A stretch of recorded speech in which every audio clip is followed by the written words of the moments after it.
Hello, welcome back. It's day 13. Lucky for some, maybe unlucky for others. Yes. Possibly unlucky for Dave if he gets another hard one because he's in the tasting seat. Also featuring Mingus today, giving the gift of himself every day, whether you want it or not. Are you going to be good or are you going to knock our microphone over? Who knows?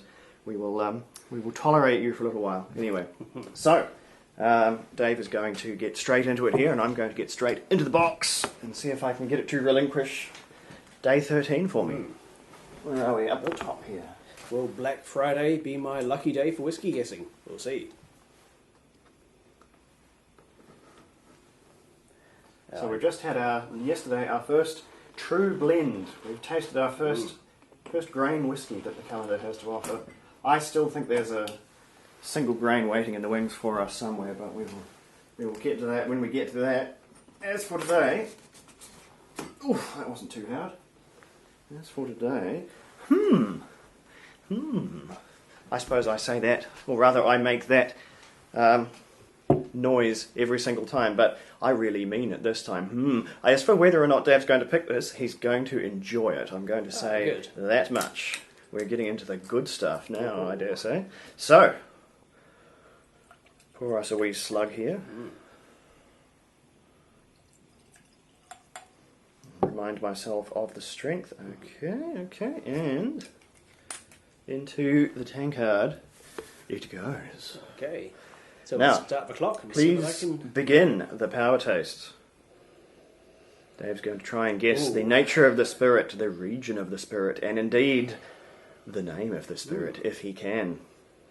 We haven't had any glorious three-pointers yet, but we're coming close. I feel we're warming up as December marches on. Our tastes are attuning. We're getting better and better as we go. That is a rich nose, but it's not giving it too much away just yet.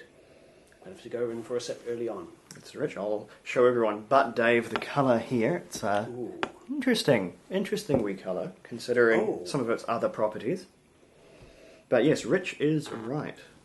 And rich with what? That's hard to say. And that flavour as well is... there is something up there.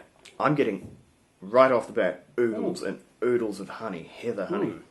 There's also an oddly sharp, slightly tangy edge, like I don't know, gooseberries, possibly kumquat.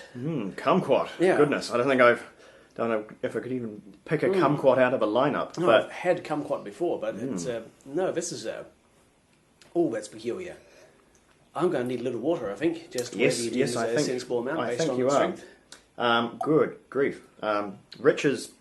Rich takes on a whole new meaning when you actually taste that. Here we are. You're watered up, and we'll say you're about halfway through. But now we're getting some fruits now.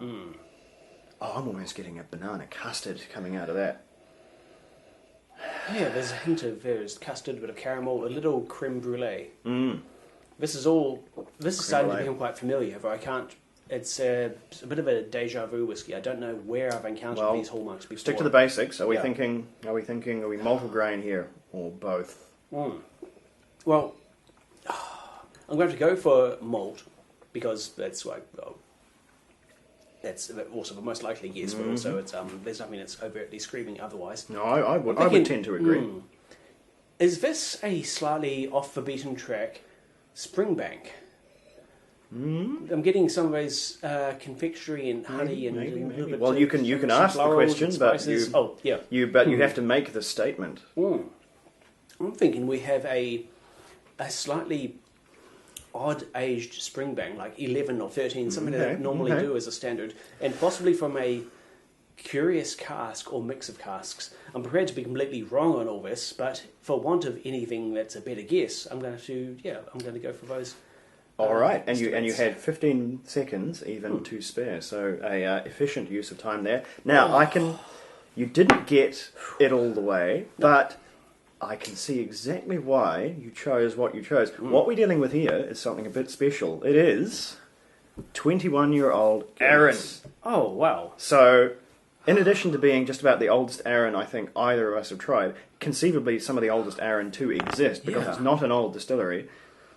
It only released their 18-year-old not long ago. There have been Aarons of understage for a while, but you don't often see them. Yeah, this is definitely the oldest Arran I've tried that I remember. And yeah, Arran was always going to be a real problem because of all of the island, and it is an island distillery. It produces whiskey in such a famously Speyside style that it's just an absolute trick to get that one taste blind because it's so difficult. I couldn't even begin to tell you whether there's a tell for Arran in there which you could use to even begin to tease it apart from other Speyside distilleries. I think of myself as something of an Arran fan, but there was no way I was going to pick this. So it's from a refill barrel. I don't say what type of barrel, but doesn't barrel just normally imply bourbon? Barrel denotes either a wine barrel or a bourbon barrel, and I think this is bourbon, but I think it's a very expressive bourbon. Yeah, I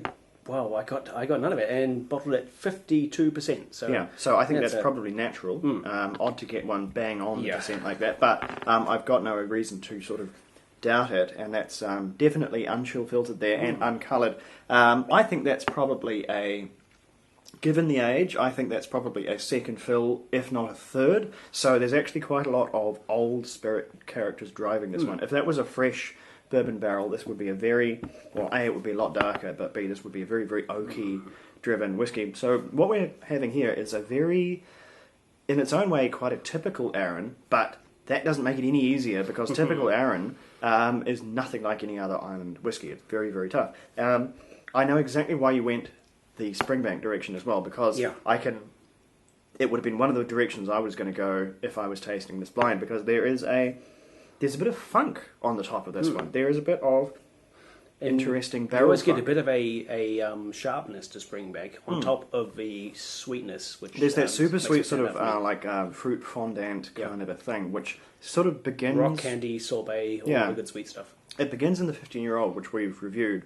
and sort of intensifies with age. Sort of once you're dealing with 21-year-old Springbank, which is not an easy thing to get one's hands on, then it is really in full force. And this is for us to be 21 years old, that threw me off too, because I guess being a refill barrel, it's not still as active. It's a very spirit-driven old whiskey, and those are uncommon. Spirit-driven whiskey that's not picking up a lot of cask character, that normally gets chucked into young single malt or blending because, well, if it's not going anywhere, why keep it in the barrel? Is sort of the philosophy there. But it doesn't mean it's going nowhere. Things do happen to it.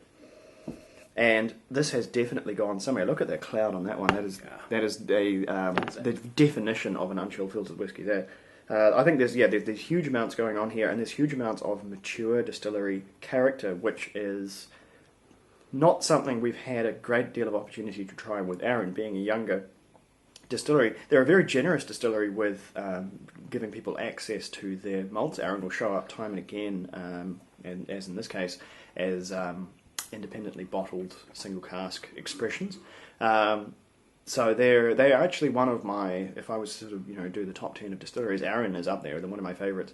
Not necessarily because I'm over the moon about their style of whiskey. It's always good, but I really like everything else about the distillery. They have a really, really good core range of tremendously well-priced whiskies that are somehow still tremendously well-priced in this age of whiskey prices spiraling out of control. And they're very, very free with their casks, so it shows up very often in independent bottles, which is always nice to see. Nice to see a distillery that sort of gets out there and has fun. Also, a wonderfully engaging distillery too. Very happy to reach out to you on social media and have something to say if you have questions, inquiries, thoughts. So that's definitely the oldest whiskey we've struck thus far. Although I guess we didn't know there might have been something older swimming around in one of the blended malts and blends we've tried. But I'd say this is the new peak of age whiskey here. So is the needle going to go any higher? I suspect it will, but will it do it before day 25, before Christmas Day, for the big one? That remains to be seen. But we will be right here to find out tomorrow and every other day this December. So catch us then, Slanjo. We will be right back.